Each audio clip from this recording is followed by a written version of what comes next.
الحمد لله الذي هدانا لهذا وما كنا لنهتدي لولا أن هدانا الله. رب اشرح لي صدري ويسر لي أمري واحلل عقدة من لساني يفقهوا قولي. فيا عباد الله، أوصيكم ونفسي بتقوى الله عز وجل، كما قال الله تعالى: إن للمتقين مفازا، أي إن للذين يخافون ربهم ويعملون صالحا فوزا بدخولهم الجنة. اللهم اجعلنا من الفائزين ولا تجعلنا من الخاسرين. Ama ndugu zangu watukufu wa Kiislamu, baada ya kumshukuru na kumhimidi Allah tabarak wa taala na kumtakia ziada za rahma mtume wetu Muhammad sallallahu alayhi wasallam, ndugu zangu watukufu wa Kiislamu, ala kulli halin hatunabudi kumshukuru Allah tabarak wa taala kwa kutuwafikisha kuwa ni miongoni mwa waliohudhuriki mwaka mpya wa Kiislamu, mwaka 1448 Muharram. Hii ni neema kubwa sana ndugu zangu watukufu wa Kiislamu. Wapo wengi miongoni mwetu ambao walitamani neema kama hii iweze kuwafikia, miezi mitukufu kama hii waweze kuifikia, lakini Allah subhanahu wa ta'ala hakuwapa taufiki hiyo. Basi mimi na wewe pengine tuna nafasi gani mbele ya Allah? Si lolote, si chochote mbele ya Allah, bali hii ni taufiki yake Allah subhanahu wa ta'ala, na tunamuomba Allah subhanahu wa ta'ala atuwafikishe katika khair. Ndugu zangu watukufu wa Kiislamu, khutbatuna an huquq al-muslim ala al-muslim as-sittah. Khutba yetu ya leo itazungumzia haki miongoni mwa haki za Muislamu juu ya Muislamu mwenzake. Ndugu zangu watukufu wa Kiislamu, kuna mengi ambayo unapaswa kwa Muislamu mwenzio kumtendea ama kutendee yaliyo mazuri. Kuna wajibu juu ya Muislamu mwenzako, lakini pia kuna haki kwa Muislamu mwenzake. Kama tunavyofahamu katika mujtamaa, kuna haki za mume, kuna haki za mke, kuna haki za mtoto, lakini pia kuna haki za Allah, lakini pia kuna haki za mtume wetu Muhammad sallallahu alaihi wasallam.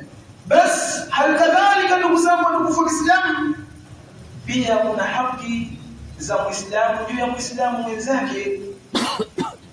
Pengine mpaka umeudiriki mwaka mpya huu wa Kiislamu ukawa msifahamu, basi unabudi kuzifahamu hadithi hizi.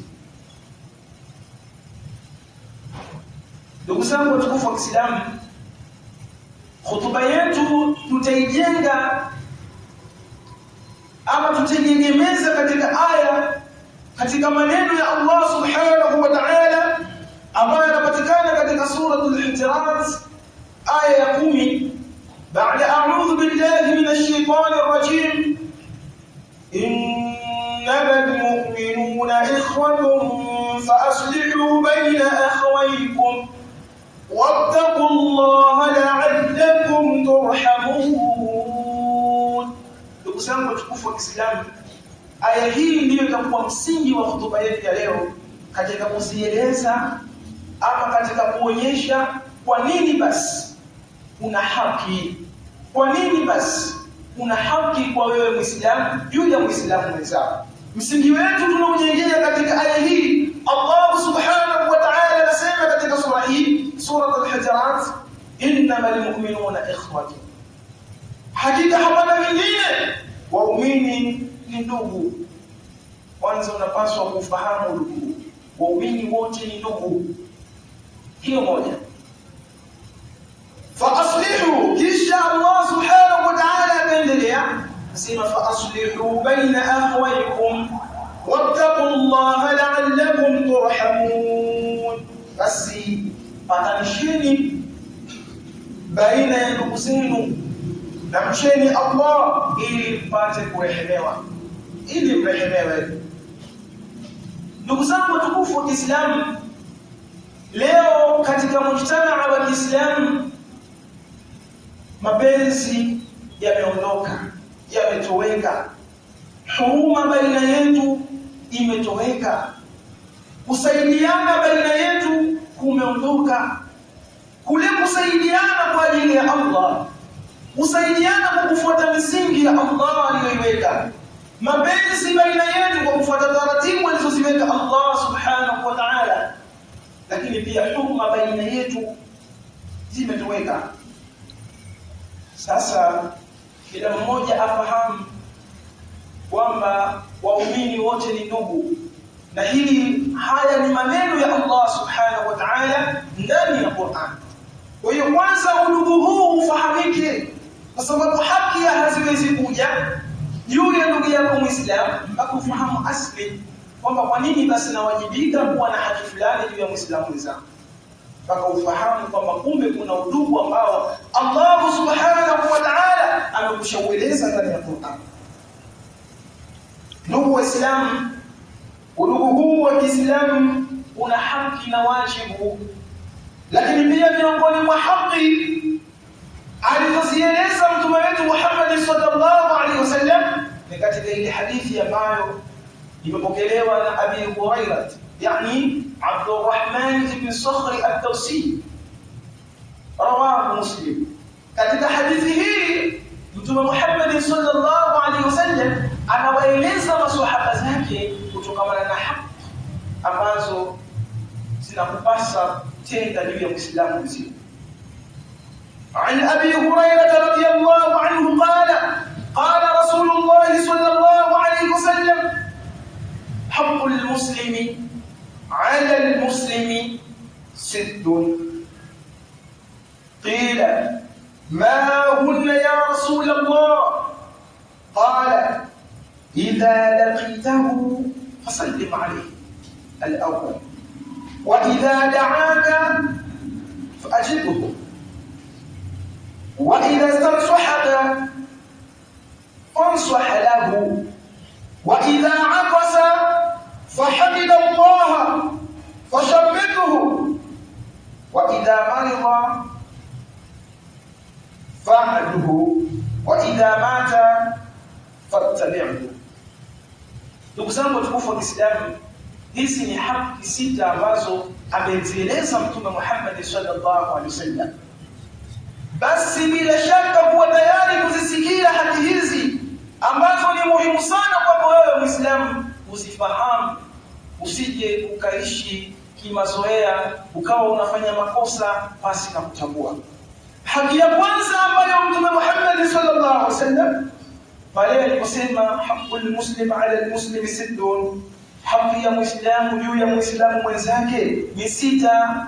Hapo ndipo maswahaba wakamuuliza Mtume Muhammad sallallahu alaihi wasallam, qila, ukasemwa ma hunna ya Rasulullah, ni zipi hizo ewe mtume wa Mwenyezi Mungu? Ni zipi hizo haki 6 ewe mtume wa Mwenyezi Mungu?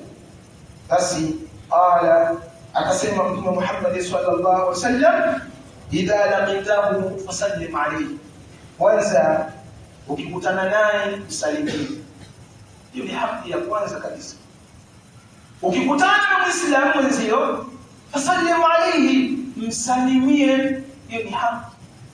Ni haki ambayo wengi tumeivunja na kuona kwamba haina thamani na kuona kwamba haina nafasi katika mioyo yetu. Leo hii Muislamu anakutana na ndugu yake Muislamu, wanapishana, hamjui kwamba mnaivunja hii haki.